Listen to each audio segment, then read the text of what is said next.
to understand how rattled Prince Harry and his wife Meghan, Duchess of Sussex, may have been when pursued earlier this week in New York City by photographers. It is important to recall that Harry believes paparazzi caused the car wreck that killed his mother, Princess Diana, when he was 12 years old.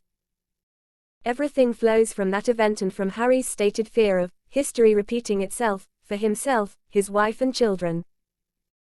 On Tuesday night, after an awards ceremony at a New York City ballroom, a spokeswoman for the couple said, highly aggressive paparazzi chased a vehicle transporting Harry, Meghan and Meghan's mother, Doria Ragland. The spokeswoman said the chase lasted 2 hours and was nearly catastrophic. A spokesperson for the New York Police Department said the presence of many photographers made the couple's transport challenging, adding that Harry and Meghan arrived at the destination safely without any collisions or injuries. Ken Worf, a former bodyguard of Princess Diana's and her then 2 young sons, said the scene in New York appeared to be badly organized, badly planned. There seemed to be chaos when they were leaving the hotel, he told the Washington Post. There was no delineation of barriers. Press were free to roam where they want. The journey got off to a bad start. All the paparazzi want is a photograph. They aren't out to kill people. He said if he had been there, he would have advised Harry and Meghan to pose for a photograph before they left. The royals might complain, they always did, but then the paparazzi have the photograph. But for Harry, after a lifetime marked by constant contact with the paparazzi, not to mention the fate of his mother, the intentions of the press remain highly suspect. He is waging 3 separate legal battles in British courts against the publishers of 3 of the largest tabloids in Britain, the Daily Mail, the Mirror and the Sun, over his claims that the publications hacked his phones and invaded his privacy. His lawsuit against the parent company of the Mirror is underway, and the 5th in line to the throne could appear in the witness box early next month. Harry has said his mission in life now is to change tabloid culture, which he believes not only pollutes the lives of media consumers but is responsible for his rift with the royal family. Similarly, Meghan blames the tabloids for her own estrangement from her father, Thomas Markle, who has boasted that he accepted money to pose for photographers and to give interviews to broadcasters.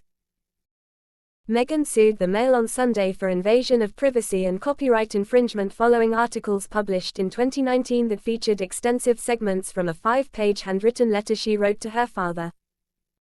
In the letter, she begged her father to stop talking to the press, saying that, "Your actions have broken my heart into a million pieces." The Duchess of Sussex won her case.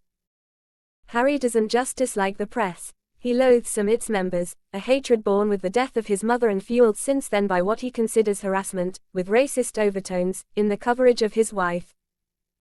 In his memoir, Spare, Harry wonders aloud why the paparazzi who pursued his mother into a Paris tunnel in 1997 weren't arrested.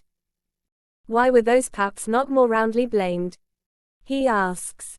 Who sent them? And why were they not in jail? Quote. He blamed the Daily Mail for Meghan suffering a miscarriage.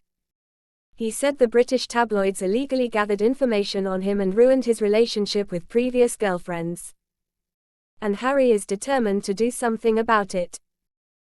When British TV personality Jeremy Clarkson penned an article in the Sun tabloid, saying that he hated Meghan on a cellular level, and fantasized about her being made to parade naked through the streets of every town in Britain while the crowds chant, "Shame," and throw lumps of excrement at her, Harry didn't do what royals have traditionally done, which is nothing.